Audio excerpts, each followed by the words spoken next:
Miren, trajo empanadas caseras en una bandeja vieja para nosotros.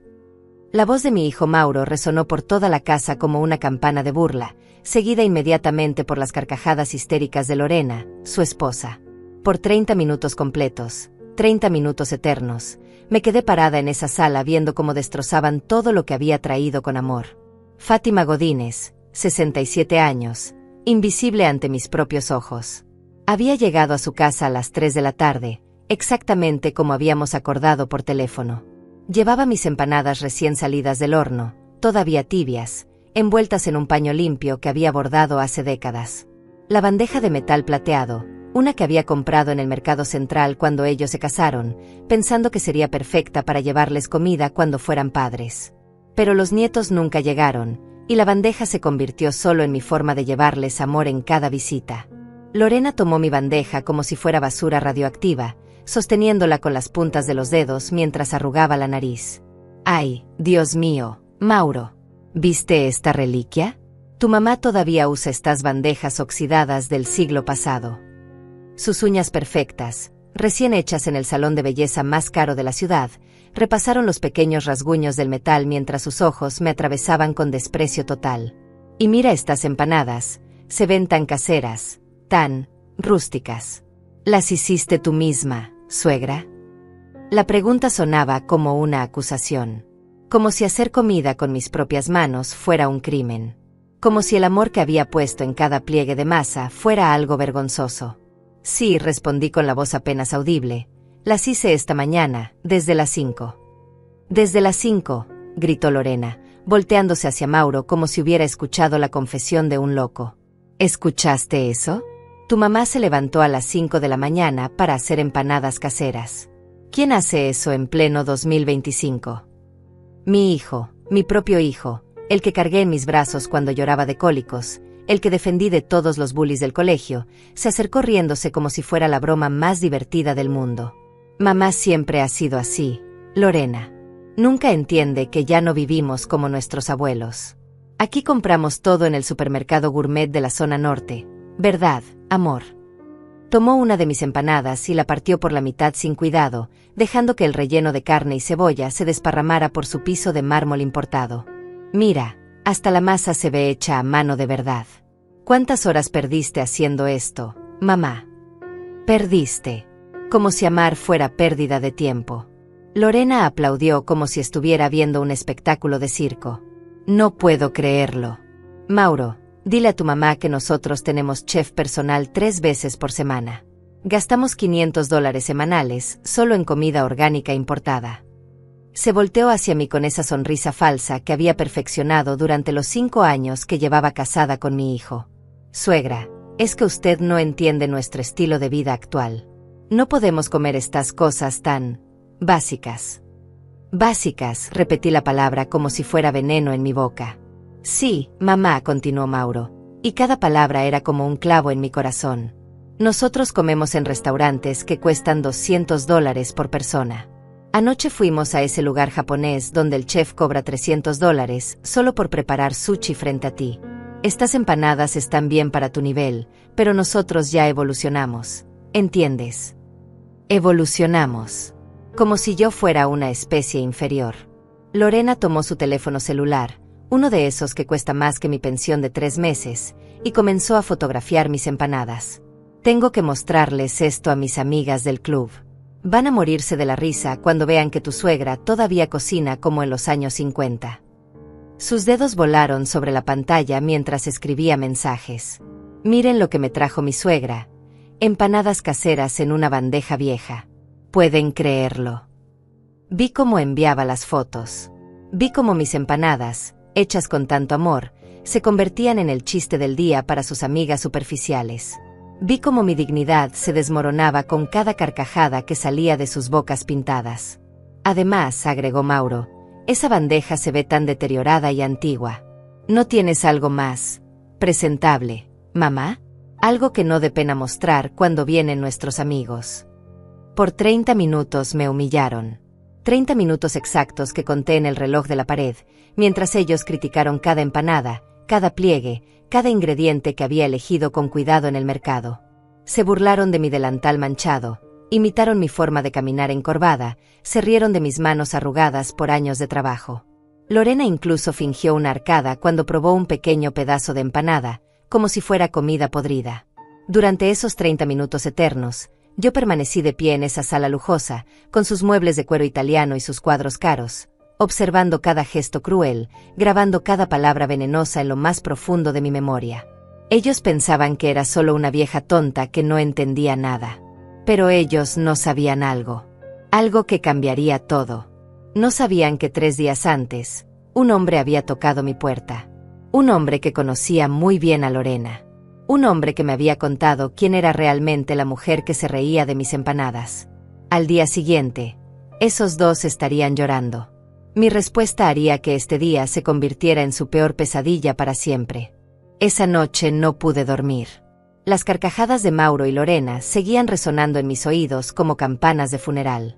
Me quedé despierta en mi cama, mirando el techo agrietado de mi pequeño apartamento, y fue entonces cuando comenzaron a llegar los recuerdos. Uno tras otro, como oleadas de dolor que había estado negando durante años. La primera vez que me excluyeron fue hace 6 meses. Era el cumpleaños número 32 de Mauro, y yo había estado esperando la invitación durante semanas. Había comprado su regalo con tiempo, había elegido mi mejor vestido, había incluso apartado dinero para darle $50 extra como siempre hacía en fechas especiales. Pero la llamada nunca llegó. Me enteré de la fiesta por casualidad, cuando la vecina del 5º piso me mostró las fotos en su teléfono. «Mira, Fátima, qué elegante se ve tu hijo». Ahí estaba Mauro, riendo con sus amigos en un restaurante carísimo, Lorena a su lado con un vestido que seguramente costaba $500, y todos brindando con champán. En ninguna foto aparecía una silla vacía para mí. En ninguna foto había espacio para su madre.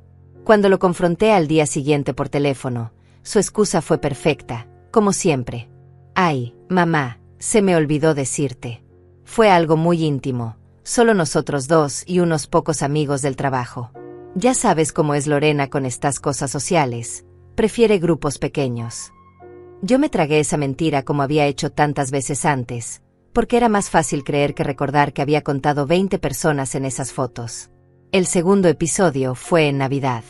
Habíamos acordado que pasaríamos la Nochebuena juntos en su casa, como hacíamos desde que se casó con Lorena. Yo había comprado los ingredientes para hacer mi famosa cena navideña, había gastado $120 de mi pensión en ese pavo especial que tanto le gustaba a Mauro desde niño. Incluso había envuelto sus regalos con papel dorado y lazos rojos. Pero el 23 de diciembre, a las 11 de la noche, recibí un mensaje de texto. Un mensaje. Ni siquiera tuvo el valor de llamarme.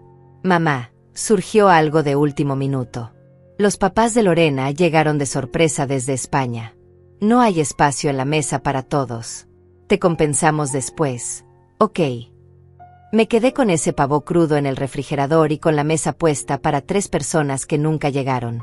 Comí sola esa Nochebuena, viendo películas navideñas en la televisión mientras masticaba un sándwich de jamón. Al día siguiente vi las fotos en redes sociales.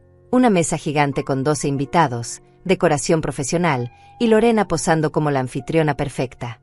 Los padres de España eran solo 2 personas más en esa multitud de familiares y amigos. Pero yo seguí justificándolos. Deben estar estresados con la visita inesperada, me dije. Seguramente no sabían cómo organizar todo. Siempre encontraba excusas para ellos, porque aceptar la verdad era demasiado doloroso. El tercer golpe llegó en febrero.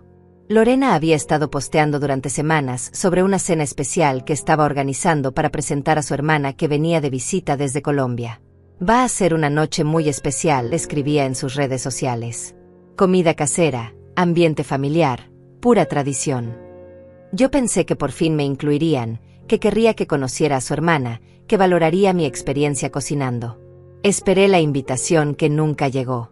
Vi las fotos después. Lorena había cocinado empanadas. Empanadas que se veían exactamente como las mías, con los mismos pliegues, el mismo dorado. En los comentarios, todo el mundo la felicitaba.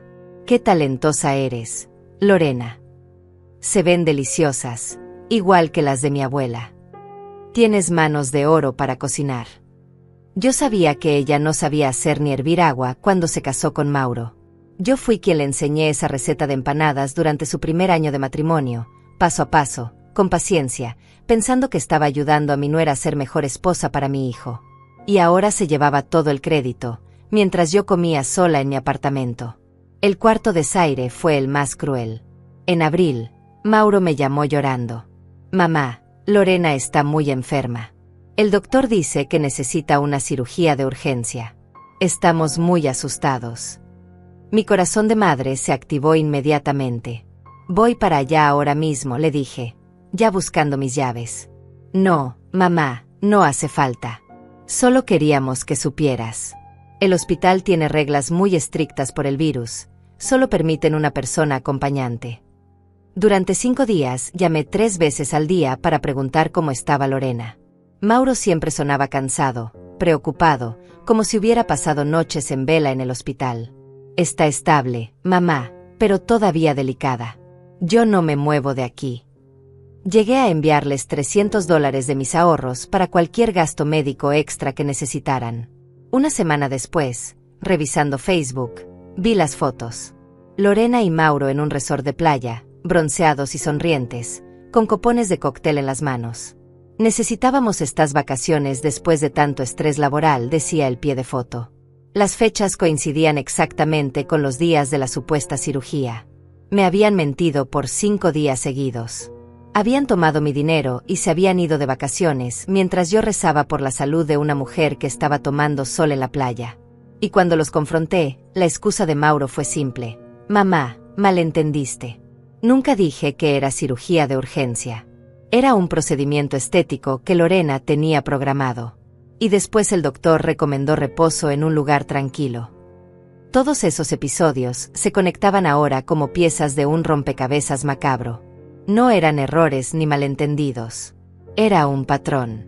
Un plan sistemático para borrarme de sus vidas mientras mantenían la fachada de ser buenos hijos. Me usaban cuando necesitaban dinero, cuando querían quedar bien con alguien, cuando les convenía tener una madre presente. Pero en sus momentos felices, en sus celebraciones, en su vida real, yo no existía. Esa madrugada, sentada en mi cocina con una taza de té frío entre las manos, finalmente entendí la verdad que había estado evitando durante 2 años. No era que me estuvieran olvidando. Me estaban borrando intencionalmente, con cuidado, con precisión quirúrgica. Y mañana tendría que hacer algo al respecto. El amanecer me encontró todavía despierta, sentada en la misma silla de la cocina donde había pasado toda la noche desenmarañando la verdad. No había más lágrimas, no había más autocompasión. Solo una claridad fría y cristalina que cortaba a través de años de negación. Ya no podía fingir que todo esto era casualidad. Ya no podía inventar excusas para ellos. Me habían borrado de sus vidas con la precisión de un cirujano, y yo había sido su cómplice silenciosa. Me levanté y caminé hasta el espejo del baño. La mujer que me devolvía la mirada tenía 67 años, arrugas profundas alrededor de los ojos, y manos manchadas por décadas de trabajo. Pero por primera vez en meses, mis ojos no estaban nublados por la confusión. Estaban despiertos. Alerta. Listos. Fátima Godínez, me dije a mi reflejo, ya es hora de dejar de ser la víctima. Desayuné lentamente, masticando cada bocado como si fuera la última comida de mi vida anterior. Porque en cierto modo, lo era. La Fátima que rogaba por migajas de atención, que se tragaba mentiras como si fueran medicina, que justificaba cada crueldad con amor de madre, esa mujer había muerto durante la noche. La que había despertado era alguien diferente. Alguien que ya no tenía nada que perder. A las 9 de la mañana, tomé el teléfono y marqué el número de Mauro. Sonó 4 veces antes de que contestara con voz ronca de resaca. «¿Mamá? ¿Qué pasó? Es muy temprano». «Buenos días, hijo. Solo quería agradecerte por ayer». Hubo una pausa. Podía escuchar a Lorena de fondo preguntando quién era. «Ah, sí, las empanadas. Estaban buenas, mamá. Gracias. Me da mucho gusto que las hayan disfrutado tanto. Especialmente Lorena. Se veía muy feliz ayer». Otra pausa más larga. «Sí, bueno, ya sabes cómo es ella. Le gusta bromear». «Claro que sí. Y yo también sé bromear, Mauro. Ya verás». Colgué antes de que pudiera responder. No iba a explicarle nada todavía. No iba a darle la oportunidad de preparar más mentiras o de inventar nuevas excusas. Esta vez, yo tenía el control. Salí de mi apartamento y caminé hasta la panadería de la esquina, donde doña Carmen me conocía desde hacía 15 años. Ella siempre había sido curiosa sobre mi familia, especialmente después de que dejaran de visitarme regularmente. Buenos días, Fátima. ¿Cómo está su hijo? Hace tiempo que no lo veo por aquí. Muy bien, Carmen. Muy ocupado con su nueva vida. De hecho, ayer me visitó con su esposa. ¡Qué bueno! ¿Y cómo le fue? Me quedé callada por un momento, fingiendo que elegía entre los panés. ¿Sabes qué, Carmen? Mi nuera es una mujer muy interesante. Muy particular. ¿Cómo así? Es que a veces uno no conoce realmente a las personas hasta que pasa tiempo con ellas. Ayer descubrí cosas sobre Lorena que nunca había notado antes. Carmen se acercó, con esa expresión que ponen las mujeres cuando sienten que viene chisme bueno. ¿Qué tipo de cosas? Cosas que una madre observa. Detalles pequeños que de repente cobran sentido cuando los pones todos juntos. Pagué mi pan y me dirigí hacia la puerta. Pero ya hablaremos después, Carmen. Tengo algunas averiguaciones que hacer. Dejé a Carmen con la intriga clavada en los ojos. Era perfecto. En un pueblo como este, la curiosidad se extiende más rápido que un incendio. Para la noche, todo el vecindario estaría especulando sobre qué había descubierto yo sobre mi nuera. Mi siguiente parada fue el banco. Necesitaba revisar mis ahorros y hacer algunos cálculos. Durante años había estado guardando dinero para emergencias familiares, para ayudar a Mauro cuando lo necesitara, para ser la madre útil que siempre esperaban que fuera. Tenía casi $5,000 acumulados en una cuenta que ellos ni siquiera sabían que existía. Buenos días, señora Godínez, me saludó el cajero. ¿En qué podemos ayudarla hoy? Necesito hacer una consulta sobre mi cuenta de ahorros. Y también quiero información sobre servicios de investigación privada. El cajero parpadeó sorprendido. ¿Investigación privada? Sí. Necesito contratar a alguien profesional para que averigüe ciertas cosas sobre una persona. El banco maneja ese tipo de contactos para clientes que necesitan verificar información. Bueno, nosotros no ofrecemos ese servicio directamente, pero puedo darle algunos números de contacto de investigadores que trabajan con temas legales y financieros. Perfecto. Tomé los números y salí del banco con una sensación de propósito que no había sentido en años. Ya no era la vieja confundida que se tragaba cualquier mentira. Era una mujer con recursos, con determinación y con tiempo suficiente para descubrir la verdad.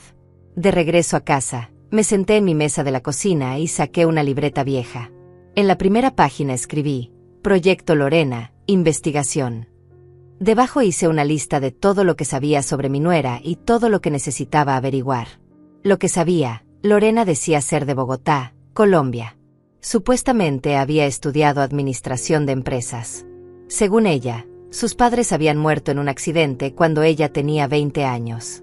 No tenía hermanos. Había llegado al país con una visa de trabajo hace 8 años. Conoció a Mauro en una conferencia de negocios hace 6 años. Lo que necesitaba averiguar, ¿realmente era de Bogotá? ¿Existían registros de sus supuestos padres muertos? ¿Había estudiado lo que decía haber estudiado? ¿Cómo había conseguido realmente esa visa de trabajo? ¿Tenía más familia de la que admitía? Y la pregunta más importante, ¿cuál era su verdadero nombre? Marqué el primer número que me había dado el cajero del banco. Una voz profesional contestó al segundo timbre. Investigaciones Martínez. Buenos días. Buenos días. Necesito contratar sus servicios para investigar a una persona. Es un asunto familiar muy delicado. Por supuesto, señora. ¿Podría venir a nuestra oficina esta tarde para discutir los detalles? Nuestros honorarios empiezan en $500 por investigación básica. $500. Era mucho dinero para mi presupuesto, pero era una inversión necesaria. ¿A qué hora puedo ir? ¿Le parece bien a las 3 de la tarde? Perfecto. Ahí estaré. Colgué el teléfono y me recosté en la silla. Por primera vez en meses, Sonreí. No era una sonrisa amarga ni triste. Era la sonrisa de alguien que había tomado una decisión.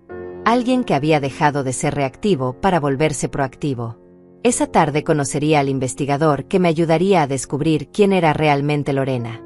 Y cuando tuviera toda la información, cuando tuviera pruebas concretas e irrefutables, organizaría una pequeña reunión familiar. Una cena íntima donde finalmente todos conoceríamos la verdad. Miré el reloj.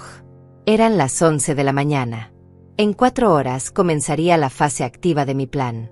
La fase donde Fátima Godínez dejaría de ser la víctima silenciosa para convertirse en algo que Lorena nunca había imaginado. Una amenaza real. A las 3 en punto estaba parada frente al edificio de investigaciones Martínez, un lugar discreto en el centro de la ciudad que parecía diseñado para que la gente pasara desapercibida. Respiré profundo antes de entrar. No había vuelta atrás después de esto. El investigador resultó ser un hombre de unos 50 años, Vicente Martínez, con ojos inteligentes y una forma de hablar que me inspiró confianza inmediatamente. Me recibió en una oficina pequeña pero organizada, llena de archivadores y computadoras. Señora Godínez, cuénteme exactamente qué necesita que averigüe. Le expliqué toda la situación con Lorena, cada detalle que me parecía sospechoso, cada inconsistencia en su historia. Vicente tomaba notas mientras hablaba, haciendo preguntas precisas que me confirmaron que sabía lo que estaba haciendo. ¿Tiene alguna fotografía de esta persona? ¿Documentos? Algo que me pueda servir como punto de partida. Saqué mi teléfono y le mostré las fotos que había guardado de las redes sociales de Lorena. Vicente las estudió con atención. Muy bien. Por $500 puedo hacer una investigación básica de identidad y antecedentes. Por $1000 puedo profundizar más y verificar toda su historia desde que llegó al país. ¿Cuál prefiere? Los $1000, respondí sin dudar. Necesito saber todo. Perfecto.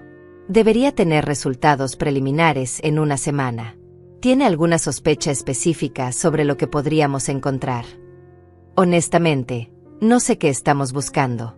Solo sé que algo no está bien.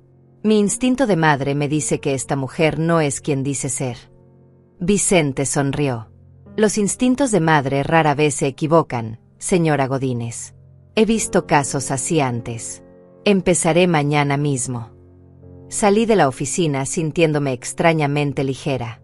Había puesto en marcha algo que no podía detener, y eso era exactamente lo que quería.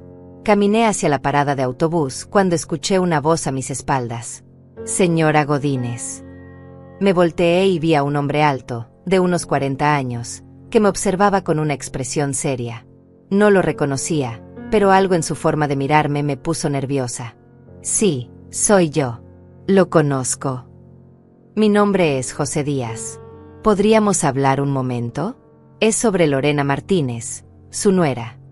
El mundo se detuvo. Este hombre sabía sobre Lorena, y me había buscado específicamente. Mi corazón comenzó a latir tan fuerte que estaba segura de que podía escucharlo. ¿Qué sabe usted sobre mi nuera? José miró alrededor nerviosamente. ¿Podríamos ir a algún lugar más privado? Lo que tengo que decirle es muy importante. Terminamos en una cafetería pequeña a 2 cuadras de la oficina del investigador. José pidió 2 cafés y esperó hasta que estuviéramos completamente solos antes de empezar a hablar. Señora Godínez, yo conocí a Lorena hace 8 años, cuando llegó por primera vez a este país. Pero ella no se llamaba Lorena Martínez entonces. Sentí como si me hubieran dado un puñetazo en el estómago. ¿Cómo se llamaba? Laura Mendoza. Y no era de Bogotá, Colombia. Era de Caracas, Venezuela. Las manos me temblaron tanto que tuve que dejar la taza de café sobre la mesa. ¿Cómo sabe todo esto? ¿Por qué me está contando esto ahora?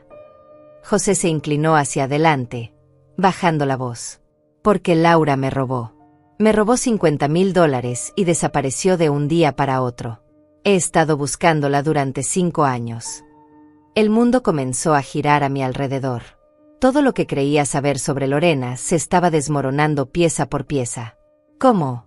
¿Cómo me encontró? He estado vigilando a Laura desde hace meses. Sé dónde vive, sé que está casada con su hijo, sé que ustedes son familia. La he visto visitarla algunas veces, Por eso sabía quién era usted.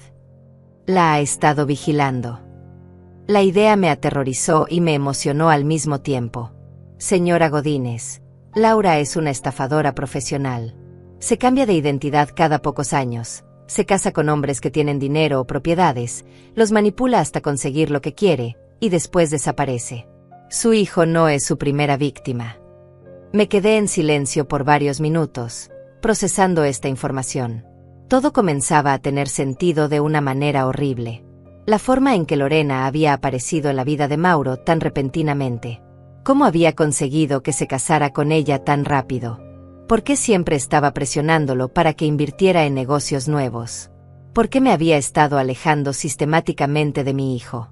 ¿Qué quiere de mí?, le pregunté finalmente. Quiero recuperar mi dinero. Y quiero que Laura pague por lo que ha hecho. Pero necesito ayuda. Necesito a alguien que tenga acceso a ella, que pueda obtener pruebas de lo que está haciendo ahora.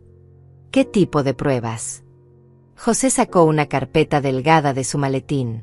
Documentos financieros. Registros bancarios. Cualquier cosa que demuestre que está estafando a su hijo igual que me estafó a mí. Abrí la carpeta y vi fotografías de una mujer que se parecía a Lorena, pero con cabello diferente y ropa diferente.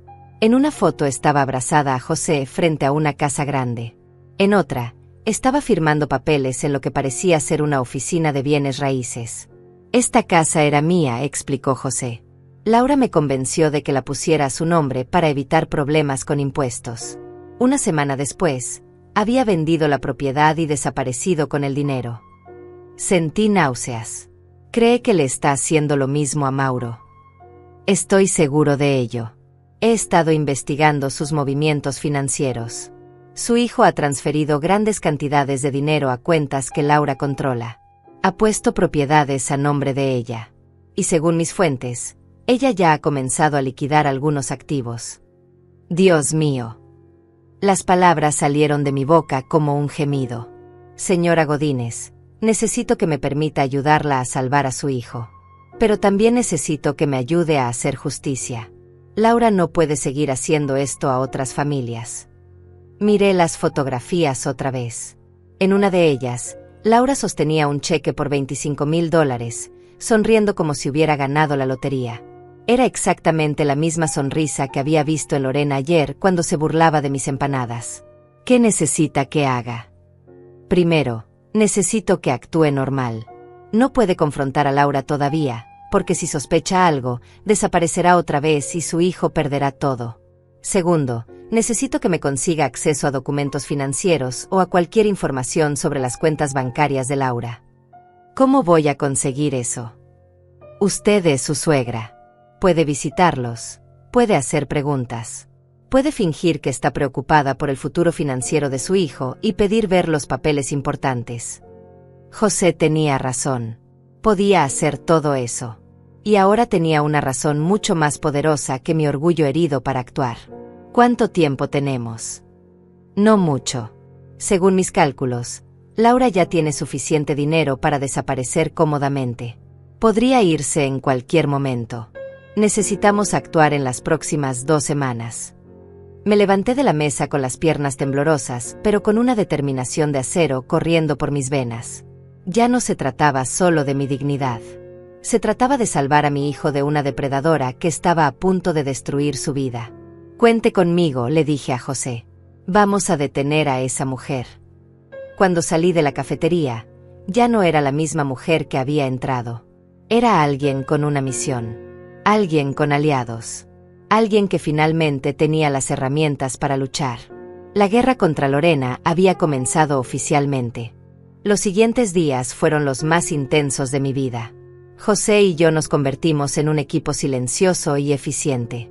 Él me había dado un teléfono celular especial para que nos comunicáramos sin dejar rastros, y yo me había transformado en un espía de 67 años con una misión clara: reunir toda la evidencia posible antes de que Laura desapareciera para siempre. Mi primera oportunidad llegó el miércoles. Llamé a Mauro fingiendo una crisis de salud menor. Hijo, me siento un poco mareada desde ayer. ¿Podrías llevarme al médico? No me gusta manejar cuando me siento así. Mauro sonó genuinamente preocupado, lo que me recordó que todavía quedaba algo del hijo que había criado debajo de toda esa manipulación. Por supuesto, mamá. Te recojo en 1 hora. Mientras esperaba, José me envió un mensaje. Recuerda, busca cualquier documento financiero. Contratos, estados de cuenta, cheques, cualquier cosa. Cuando Mauro llegó, noté inmediatamente que se veía estresado. Tenía ojeras profundas y sus manos temblaban ligeramente en el volante. ¿Todo bien, hijo? ¿Te ves cansado? Sí, mamá, solo trabajo. Lorena y yo estamos manejando algunas inversiones grandes. Es complicado. ¿Inversiones? ¿Qué tipo de inversiones? Mauro dudó antes de responder. Un negocio de importación. Lorena tiene contactos en Colombia que nos pueden conseguir mercancía a precios increíbles. Pero necesitamos capital inicial alto. Sentí un escalofrío. Era exactamente lo que José me había advertido que buscaría. ¿Cuánto capital? $80,000 para empezar. Ya metimos 60,000. Solo nos faltan 20,000 más. $80,000. Mi hijo había puesto $60,000 en un negocio fantasma controlado por una estafadora. Tuve que morderme la lengua para no gritarle la verdad ahí mismo. ¿Y cómo conseguiste tanto dinero, hijo? Vendimos el apartamento que habíamos comprado el año pasado. Y Lorena puso la casa de su difunta tía como garantía para un préstamo bancario. La casa de su difunta tía. Otra mentira. José me había mostrado registros que confirmaban que Laura no tenía familia conocida en ningún lado. En el consultorio médico, mientras esperábamos los resultados de unos análisis rutinarios, Mauro recibió una llamada de Lorena. Desde donde estaba sentada, podía escuchar su voz aguda y urgente. Amor, ¿ya transferiste los 20,000 al account de Miami? Los colombianos están presionando para cerrar el trato antes del viernes. Todavía no, Lorena. Estoy con mi mamá en el doctor. Necesitas hacerlo hoy, Mauro. Si perdemos esta oportunidad, todos nuestros ahorros van a quedarse congelados en un negocio que no va a arrancar hasta el próximo año. Cuando Mauro colgó, lo noté más nervioso que antes. ¿Problemas con el negocio? No, mamá. Solo presión de tiempo. Los socios internacionales tienen sus propios calendarios. Después de la cita médica, que confirmó que yo estaba perfectamente sana, le pedí a Mauro que pasáramos por su casa para que pudiera usar el baño. Él aceptó sin sospechar nada. Lorena no estaba cuando llegamos. Salió con sus amigas del club, explicó Mauro. Va a estar fuera toda la tarde. Perfecto. Era exactamente lo que necesitaba. Hijo, ¿me podrías hacer un té? Me siento un poco débil todavía. Mientras Mauro estaba en la cocina, me moví rápidamente por la casa. En el estudio encontré una computadora encendida con varios documentos abiertos. Mi corazón se aceleró cuando vi lo que había en la pantalla. Estados de cuenta bancarios. 3 cuentas diferentes, todas con nombres ligeramente distintos. Lorena Martínez, L. Martínez y Laura M. Rodríguez. Los montos me dejaron sin respiración. Entre las 3 cuentas había más de $200,000. Tomé fotografías rápidas con el teléfono que José me había dado. También encontré un folder marcado documentos importantes que contenía copias de escrituras de propiedades, contratos de préstamos y, lo más impactante de todo, un pasaporte venezolano a nombre de Laura Esperanza Mendoza. Las manos me temblaron tanto que casi se me cae el teléfono mientras fotografiaba cada documento. Era todo lo que José necesitaba para probar que Lorena y Laura eran la misma persona. «Mamá, ¿dónde estás?» La voz de Mauro sonaba más cerca. «Ya voy, hijo». Solo estaba admirando sus muebles nuevos. Cerré todo rápidamente y salí del estudio justo cuando Mauro aparecía con una taza de té humeante. «¿Te sientes mejor?» «Mucho mejor. Esta casa siempre me tranquiliza». Era una mentira parcial. La casa me aterrorizaba ahora que sabía lo que realmente estaba pasando en ella, pero también me daba esperanza porque finalmente tenía pruebas concretas. Esa noche me reuní con José en el mismo café donde habíamos hablado la primera vez. Cuando le mostré las fotografías, sus ojos se iluminaron como si hubiera visto un tesoro. «Esto es oro puro, señora Godínez. Mire este pasaporte venezolano». Mire estas cuentas bancarias múltiples. Y este contrato aquí. Señaló uno de los documentos. Es para la venta de una propiedad que técnicamente todavía pertenece a su hijo. ¿Qué significa eso? Significa que Laura está preparando su escape. Ya ha trasladado la mayoría del dinero a cuentas que solo ella controla. Esta propiedad que está vendiendo le dará el efectivo final que necesita para desaparecer completamente. Estudié los papeles con más atención. José, ¿ve esta fecha aquí?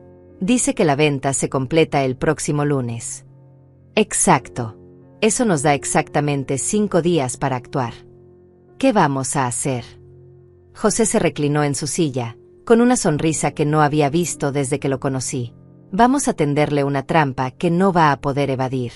Pero necesito que haga algo muy difícil, señora Godínez. ¿Qué?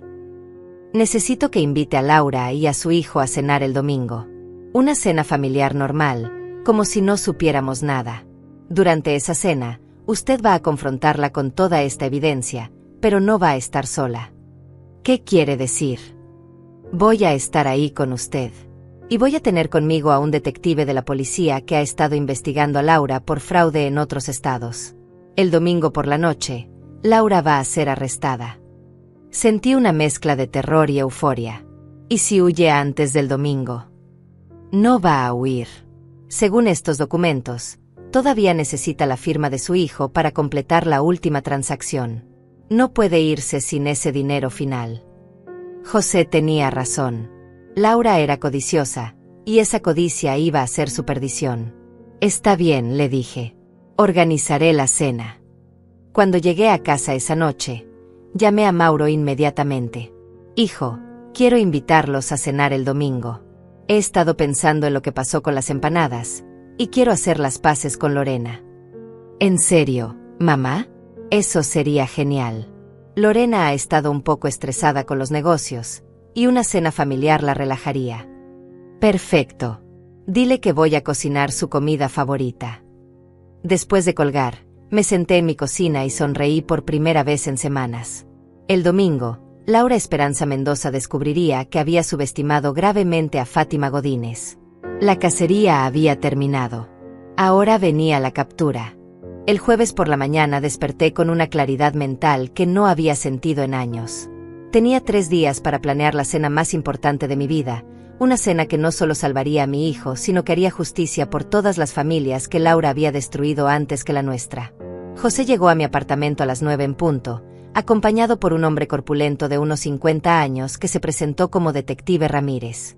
Traían café y pasteles, como si fuéramos viejos amigos planificando una fiesta de cumpleaños en lugar de una operación para atrapar a una estafadora internacional. Señora Godínez, comenzó el detective Ramírez, he revisado toda la evidencia que José me proporcionó. Laura Mendoza tiene órdenes de arresto pendientes en 3 estados diferentes por fraude, robo de identidad y estafa matrimonial. El problema es que siempre desaparece antes de que podamos localizarla. Pero esta vez no va a desaparecer, dije con una confianza que me sorprendió a mí misma. Exacto. Esta vez vamos a estar esperándola. El detective sacó un pequeño dispositivo electrónico de su maletín. Este es un micrófono inalámbrico. Lo va a usar durante la cena para grabar todo lo que Laura diga. Necesitamos que confiese sus crímenes en su propia voz. José asintió. Y yo tengo esto. Mostró una cámara diminuta que parecía un botón. La vamos a poner en la sala donde van a cenar. Necesitamos evidencia visual también. Pasamos 2 horas repasando el plan. Yo cocinaría la cena normalmente, actuando como la suegra conciliadora que quería hacer las paces. Durante los primeros 30 minutos, todo sería conversación casual. Después, gradualmente, comenzaría a hacer preguntas sobre el pasado de Laura, sobre su familia, sobre sus negocios con Mauro. La clave, explicó el detective Ramírez, es hacer que Laura se sienta confiada. Que piense que usted es solo una vieja curiosa y no una amenaza real. Cuando esté relajada, comenzará a mentir más libremente, y esas mentiras quedarán grabadas. ¿Y si se da cuenta de lo que estoy haciendo? Por eso vamos a estar muy cerca. José estará en el apartamento de al lado, escuchando todo a través del micrófono. Yo estaré en mi auto afuera del edificio. Si algo sale mal, podemos estar en su puerta en menos de 30 segundos. El viernes dediqué todo el día a preparar la logística. Limpié mi apartamento hasta que brilló como nunca antes. Reorganicé los muebles para que la cámara oculta tuviera el mejor ángulo posible. Practiqué mis líneas frente al espejo, ensayando cómo sonaría natural cuando comenzara a interrogar a Laura. También fui de compras para la cena. Decidí hacer pollo asado con arroz con azafrán, el plato favorito de Mauro desde que era niño. Para el postre, flan casero. Quería que todo fuera perfecto, porque muy probablemente sería la última cena familiar que tendríamos antes de que todo cambiara para siempre. El sábado recibí una llamada inesperada de Lorena. Suegra, qué dulce de su parte invitarnos a cenar mañana. Mauro me contó que quiere hacer las paces conmigo. Su voz sonaba diferente, más suave, más manipuladora. Estaba interpretando el papel de la nuera arrepentida. Por supuesto, Lorena. Somos familia, y las familias deben apoyarse mutuamente. Tiene razón. Y justamente quería preguntarle algo. Mauro y yo estamos finalizando una inversión muy importante el lunes, y necesitamos reunir unos $20,000 adicionales. ¿Usted tendría algunos ahorros que podría prestarnos? Le pagaríamos con intereses en 6 meses. Ahí estaba. El verdadero propósito de su llamada.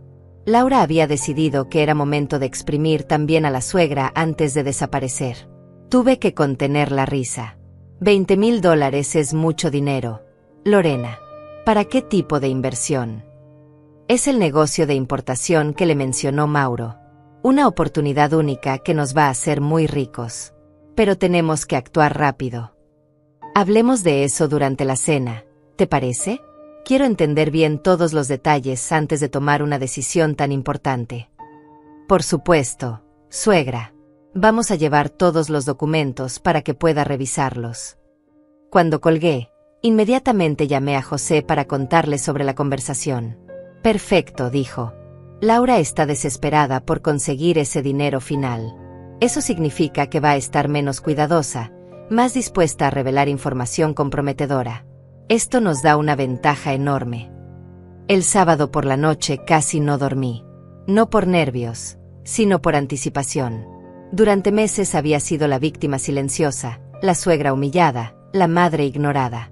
Mañana, finalmente tendría mi momento de justicia. El domingo amaneció soleado y claro. Una señal perfecta para lo que estaba por venir. Comencé a cocinar a las 7 de la mañana, poniendo amor en cada plato no porque lo sintiera por Laura, sino porque lo sentía por mi hijo, que pronto sería liberado de las garras de esa depredadora. A las 10, José llegó para instalar los equipos de grabación. La cámara oculta quedó perfectamente camuflada detrás de un jarrón en la repisa. El micrófono inalámbrico era tan pequeño que se perdía completamente bajo mi blusa. ¿Cómo me veo?, le pregunté, dándome una vuelta. Como una abuela inofensiva que está cocinando para su familia, respondió José con una sonrisa. Perfecto para lo que necesitamos. A las 2 de la tarde, todo estaba listo. La mesa puesta con mi mejor vajilla, la comida mantenida caliente en el horno, las grabadoras funcionando.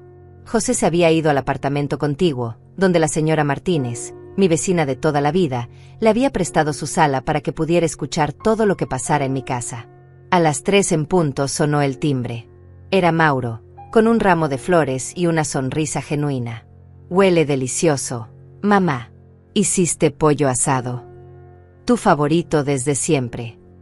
5 minutos después llegó Laura, vestida elegantemente y cargando un portafolio de cuero que supuse contenía los documentos del falso negocio de importación. Suegra, qué casa tan acogedora. Hace tiempo que no venía. Hacía tiempo porque habían estado demasiado ocupados excluyéndome de sus vidas para visitarme. Bienvenida, Lorena. Siéntense, por favor. Todo está casi listo. Mientras servía los aperitivos, observé a Laura cuidadosamente. Se veía relajada, confiada, completamente segura de que yo era solo una anciana fácil de manipular. Era exactamente la actitud que necesitábamos que tuviera. Suegra, comenzó Laura. Mauro me contó que está considerando ayudarnos con nuestra inversión. No sabe lo agradecidos que estaríamos. Bueno, Lorena, antes de hablar de dinero, me gustaría conocerte mejor. Después de todo, Llevamos años siendo familia, pero siento que apenas sé nada sobre tu pasado. Vi cómo los ojos de Laura se tensaron ligeramente, pero su sonrisa se mantuvo perfecta. Por supuesto, suegra. ¿Qué quieres saber? Me senté frente a ella, sonriendo como la abuela curiosa que estaba interpretando. Cuéntame sobre tu familia en Colombia. ¿Cómo eran tus padres? Y así comenzó el interrogatorio que cambiaría todo para siempre. Mis padres eran personas maravillosas, comenzó Laura con esa sonrisa ensayada que ya conocía tan bien. Mi papá trabajaba en una empresa petrolera en Bogotá, y mi mamá era maestra de escuela. Murieron en un accidente automovilístico cuando yo tenía 20 años. Serví el pollo asado mientras ella hablaba, manteniendo mi expresión de abuela interesada. Pero por dentro, cada palabra era como un clavo más en su ataúd. José me había mostrado los registros. No existía ningún certificado de defunción para los supuestos padres de Laura en Colombia. ¡Qué trágico, hija! ¿Y no tuviste hermanos que te apoyaran en ese momento tan difícil? No, suegra. Era hija única. Por eso decidí venir a este país, para comenzar una vida nueva lejos de tantos recuerdos dolorosos.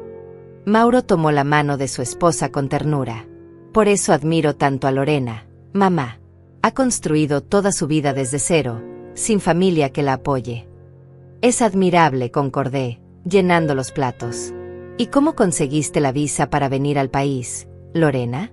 Debe haber sido complicado siendo tan joven y sin familia. Por primera vez, vi un destello de incomodidad en sus ojos. Tuve suerte. La empresa donde trabajaba en Bogotá me consiguió una visa de trabajo. ¿Qué empresa era esa? Importaciones Andinas. Era una compañía pequeña, ya no existe. Qué conveniente que ya no existiera. Imposible de verificar. Y estudiaste administración de empresas allá en Colombia, ¿verdad? ¿En qué universidad? En la Universidad Nacional de Colombia. Su respuesta llegó demasiado rápido, demasiado ensayada. ¡Qué interesante! Mi prima Esperanza estudió allí hace muchos años. ¿Conoces el campus de Bogotá? Laura parpadeó. Había mencionado el nombre Esperanza intencionalmente, porque era su verdadero segundo nombre según el pasaporte venezolano que había fotografiado. Sí, claro. Es muy grande, ¿verdad? Una respuesta vaga. José me había investigado la Universidad Nacional de Colombia y me había confirmado que no tenían registros de ninguna Laura o Lorena Martínez en administración de empresas durante los años que ella decía haber estudiado. Lorena, continué mientras cortaba mi pollo, cuéntame más sobre este negocio de importación que quieren que apoye. ¿Con quién exactamente van a hacer negocio en Colombia? Los ojos de Laura se iluminaron. Finalmente estábamos llegando al tema que realmente le interesaba: el dinero. Tengo contactos muy especiales en Bogotá, gente que conocí durante mis años universitarios.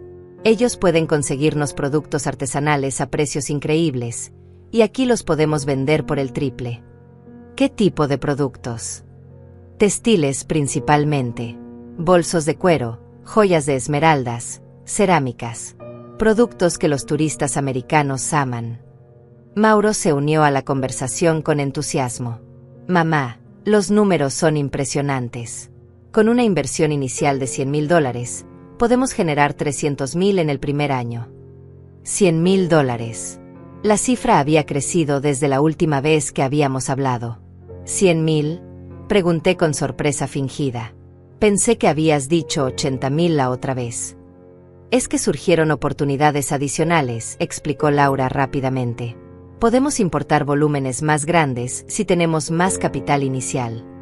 ¿Y ya han transferido dinero a Colombia? Sí, suegra. Ya enviamos $70,000 como garantía de buena fe. Por eso necesitamos urgentemente los 30,000 restantes. Otra mentira. Ahora eran 70,000 los que ya habían enviado, y 30,000 los que necesitaban. Las cifras cambiaban cada vez que hablaba. $70,000. Mauro la miró confundido. Amor, yo pensé que habíamos transferido solo 60,000. Por un segundo, vi pánico puro en los ojos de Laura. Sí, 60,000, tienes razón. Me confundí con los cálculos de intereses. Era el momento. Laura estaba comenzando a contradecirse, a enredarse en sus propias mentiras. Era hora de apretar más. Lorena, ¿podrías mostrarme los documentos del negocio? Quiero entender exactamente dónde va a ir mi dinero antes de tomar una decisión. Laura abrió su portafolio y sacó varios papeles que se veían oficiales, pero que José ya me había advertido que serían falsificaciones. Mira, suegra, estos son los contratos con nuestros proveedores en Bogotá. Me pasó un documento lleno de sellos y firmas. Y este es el registro de la empresa que vamos a crear para manejar las importaciones. Estudié los papeles cuidadosamente, fingiendo que no sabía que eran falsos. ¿Y esta cuenta bancaria en Miami? ¿Para qué es? Es donde vamos a depositar las ganancias iniciales antes de traerlas al país. Es más seguro por temas de impuestos internacionales. Entiendo. ¿Y tú manejas esa cuenta personalmente? Sí, como yo tengo la experiencia en comercio internacional, Mauro prefiere que yo me encargue de los aspectos financieros. Mauro asintió. Lorena entiende estas cosas mucho mejor que yo, mamá. Yo me encargo de la parte operativa aquí. Pobre Mauro. No tenía idea de que su esposa lo estaba usando como un títere en su propio robo. Lorena, tengo una pregunta personal. ¿Tu familia te apoya en este negocio? ¿Tus contactos en Colombia son de confianza? Por supuesto, suegra. Aunque ya no tengo padres, tengo primos y tíos que me han ayudado a hacer estas conexiones. Otra mentira. Minutos antes había dicho que no tenía familia. Qué bueno que tengas familia allá. Pensé que habías dicho que no tenías a nadie después de que murieron tus padres. Laura se puso pálida. Bueno, es que son familia lejana. No los considero familia cercana. ¿De qué parte de Colombia son? También de Bogotá. Algunos de Bogotá, otros de Cartagena. ¿Cartagena? ¡Qué hermosa ciudad! Nunca mencionaste que tuvieras conexiones allá. Las manos de Laura comenzaron a temblar ligeramente. Se estaba dando cuenta de que estaba siendo interrogada sistemáticamente, pero ya era demasiado tarde para retroceder. Sí, bueno, es que no hablo mucho de mi familia. Me trae recuerdos tristes.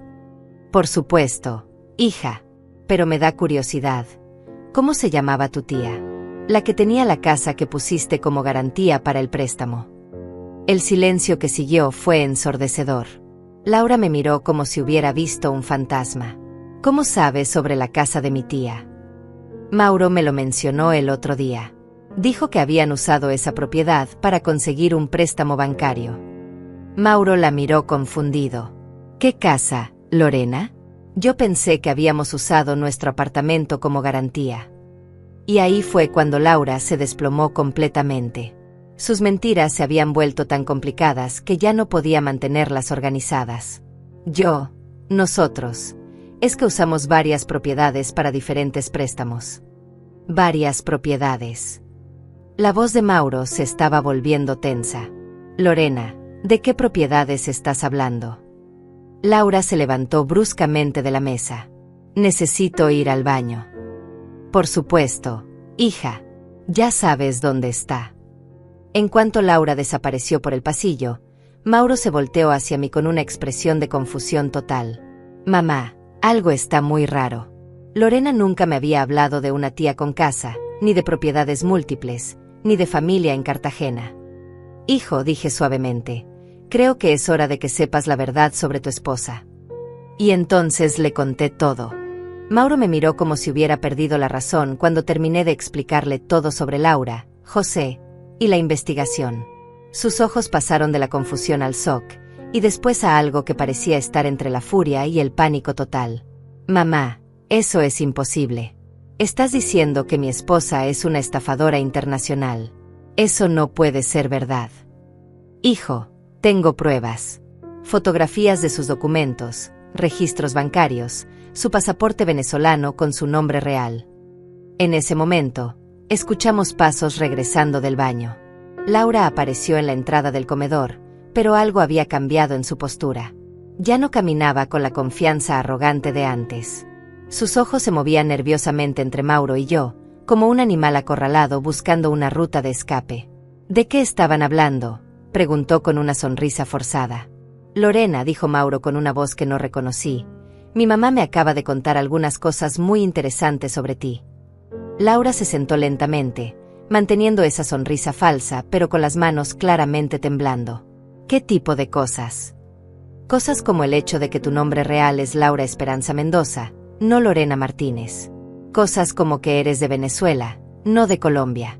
Cosas como que ya has estafado a otras familias antes que la nuestra. El color desapareció completamente del rostro de Laura. Por unos segundos, se quedó completamente inmóvil, como si estuviera calculando sus opciones. Eso es ridículo, dijo finalmente. Mauro, tu mamá está inventando fantasías. ¿Por qué yo haría algo así? Por $70,000, respondí antes de que Mauro pudiera hablar. Por nuestra casa. Por todos los ahorros de mi hijo que ya transferiste a cuentas bancarias que solo tú controlas. Laura se levantó bruscamente, derribando su silla. No voy a quedarme aquí escuchando estas acusaciones locas de una vieja paranoica. Siéntate, Lorena, ordenó Mauro con una autoridad que no había escuchado en años. O Laura. O como diablos te llames realmente. Mi nombre es Lorena Martínez, y soy tu esposa. Vas a creerle a tu mamá loca en lugar de creerme a mí. Voy a creerle a esto, dijo Mauro, tomando su teléfono. Voy a llamar al banco ahora mismo para verificar el estado de nuestras cuentas. El pánico en los ojos de Laura se intensificó. Mauro, no hagas eso. Puedo explicarte todo. Entonces explícamelo. Explícame por qué mi mamá tiene fotografías de un pasaporte venezolano con tu cara y un nombre diferente. Laura miró hacia la puerta, claramente considerando huir, pero en ese momento sonó el timbre. Mi corazón se aceleró. Sabía exactamente quién era. Yo abro, dije, levantándome calmadamente. Cuando abrí la puerta, José y el detective Ramírez estaban parados en el pasillo. José llevaba una carpeta llena de documentos, y el detective tenía esposas en su cinturón. Buenas tardes, señora Godínez, dijo el detective Ramírez. ¿Podemos pasar? Por supuesto. Los estábamos esperando. Cuando regresé al comedor seguida por José y el detective, Laura se había puesto de pie y estaba respirando como si hubiera corrido un maratón. Laura Esperanza Mendoza, dijo el detective Ramírez con voz oficial, está bajo arresto por fraude, robo de identidad y estafa matrimonial en múltiples estados. Esto es un error, gritó Laura. Mi nombre es Lorena Martínez. Soy ciudadana colombiana. José abrió su carpeta y sacó el pasaporte venezolano que yo había fotografiado. Este es tu pasaporte real, Laura, el que encontramos en la casa que compartías con Mauro. Mauro tomó el pasaporte con manos temblorosas y lo estudió. Su cara se transformó cuando vio la fotografía de su esposa junto a un hombre completamente diferente. 5 años, susurró. 5 años casado con una mentira completa. Mauro, puedo explicarte todo, suplicó Laura. Sí, cambié mi nombre, pero fue por razones legales. Mi familia en Venezuela tenía problemas políticos. Tuve que crear una nueva identidad para protegerme. ¿Y los $70,000 que robaste?, preguntó José. Eso también fue para protegerte. Yo no robé nada. Ese dinero era para nuestro negocio. El detective Ramírez sacó otro documento. Laura, tenemos registros bancarios que muestran que transferiste $68,000 a una cuenta en las Islas Caimán la semana pasada. Eso también era para el negocio. Mauro se dejó caer en su silla como si le hubieran disparado. $68,000. Esos eran todos nuestros ahorros. Todo lo que habíamos construido juntos. Y esto, continuó José, sacando más papeles, es la escritura de venta de tu apartamento. Laura ya había iniciado el proceso para venderlo sin tu conocimiento. La venta se iba a completar mañana. Mañana, gritó Mauro. Iba a vender nuestra casa mañana. Laura finalmente se quebró. Las lágrimas comenzaron a correr por sus mejillas, pero no eran lágrimas de arrepentimiento. Eran lágrimas de frustración por haber sido atrapada. Está bien, sollozó. Sí, mi nombre real es Laura Mendoza. Sí, soy de Venezuela. Pero todo lo que hice fue por amor. Mauro, te amo de verdad. ¿Me amas? Mauro se levantó con una furia que nunca había visto en él. ¿Llamas amor a robarme todo lo que tengo? ¿A mentirme durante 5 años? ¿A humillar a mi madre? Tu madre nunca me aceptó. Siempre supo que había algo diferente en mí. Me acerqué a Laura, mirándola directamente a los ojos. Tienes razón. Yo sabía que había algo malo en ti desde el primer día. Una madre siempre sabe cuando alguien está lastimando a su hijo. El detective Ramírez se acercó con las esposas. Laura Mendoza tiene derecho a permanecer en silencio. Mientras el detective leía sus derechos, Laura me miró con un odio puro. Esto no ha terminado, vieja entrometida. Voy a salir de la cárcel, y cuando lo haga. No, la interrumpí calmadamente. Esto sí ha terminado. Para ti, para las mentiras, y para el daño que le has hecho a mi familia. Cuando se llevaron a Laura esposada, el apartamento quedó en un silencio pesado. Mauro se había quedado sentado en la mesa, mirando los documentos falsos del negocio de importación, como si no pudiera creer lo que había pasado. Mamá, dijo finalmente, yo no sé qué decir. No sé cómo disculparme. Me senté a su lado y tomé sus manos. No tienes que disculparte por haber sido engañado, hijo. Laura es una profesional. Esto es lo que hace para vivir. Pero las cosas que te dije, la forma en que te traté, las empanadas. Eso no eras tú hablando, Mauro. Era ella, manipulando tus palabras, envenenando tu mente contra mí. José se acercó a nosotros. Señora Godínez, gracias a su ayuda, vamos a poder recuperar la mayor parte del dinero que Laura robó. También vamos a poder procesar casos contra ella en otros estados. ¿Cuántas familias ha destruido?, preguntó Mauro. Al menos 12 que sepamos. Usted tuvo suerte, hijo. Su madre lo salvó antes de que fuera demasiado tarde. Esa noche, después de que José y el detective se fueron, Mauro y yo nos quedamos en mi cocina bebiendo té y hablando hasta el amanecer. Por primera vez en 2 años, mi hijo realmente me veía. No como un obstáculo o una molestia, sino como su madre que lo amaba lo suficiente para luchar por él. Mamá, ¿cómo supiste que algo estaba mal? Porque una madre nunca deja de ser madre, hijo. Sin importar cuánto traten de separarnos, sin importar cuántas mentiras nos cuenten, el amor de una madre siempre encuentra la manera de proteger a sus hijos.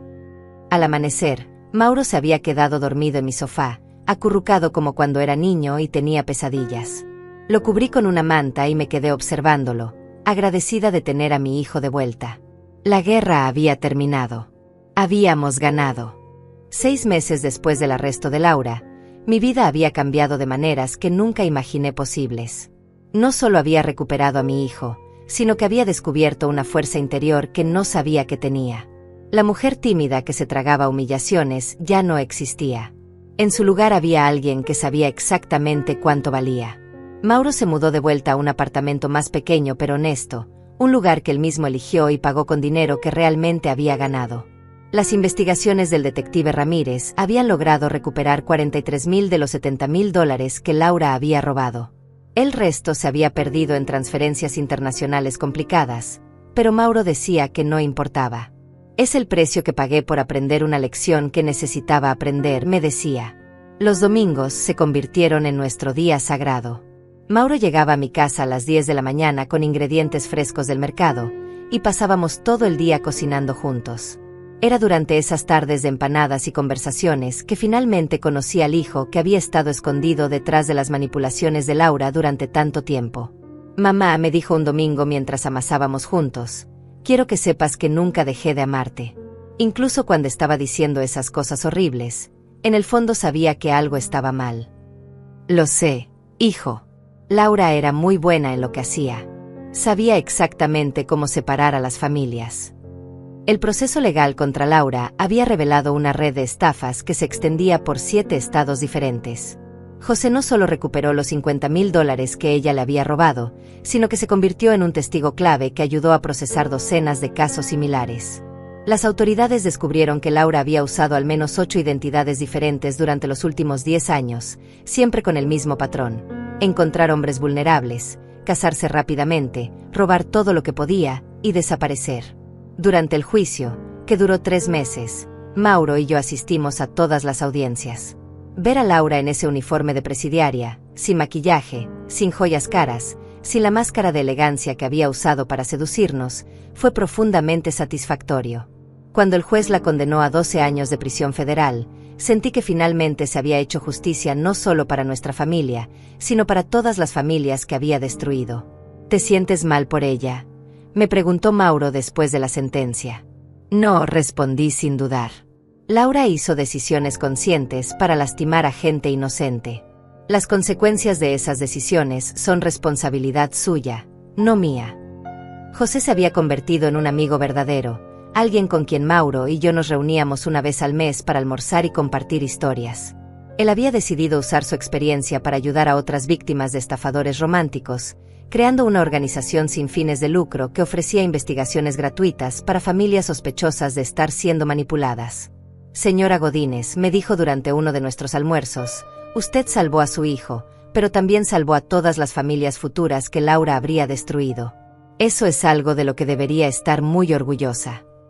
No estoy orgullosa, le respondí. Estoy en paz. Mi vecindario también había cambiado su percepción de mí. Doña Carmen de la panadería ahora me trataba como una celebridad local, siempre presentándome a sus clientes como la señora que desenmascaró a la estafadora internacional. Me había acostumbrado a que la gente me pidiera consejos sobre sus propias sospechas familiares. Fátima, me dijo una tarde la señora del quinto piso, creo que la novia de mi hijo me está mintiendo sobre algunas cosas. ¿Podrías ayudarme a averiguar qué está pasando? Claro, le respondí. Pero primero tienes que estar preparada para la posibilidad de que tus sospechas sean correctas. La verdad no siempre es fácil de enfrentar. Durante estos meses también había recibido llamadas de programas de televisión y periódicos queriendo contar mi historia. Rechacé la mayoría, pero acepté una entrevista con un programa local que se especializaba en casos de fraude financiero. Quería que otras madres y padres supieran que nunca era demasiado tarde para proteger a sus hijos, sin importar la edad que tuvieran. El instinto de madre nunca se equivoca, les dije a las cámaras. Si algo se siente mal, probablemente está mal. No dejen que nadie las haga dudar de lo que saben en su corazón. Después de que el episodio se transmitió, recibí más de 200 cartas de madres de todo el país que habían pasado por situaciones similares.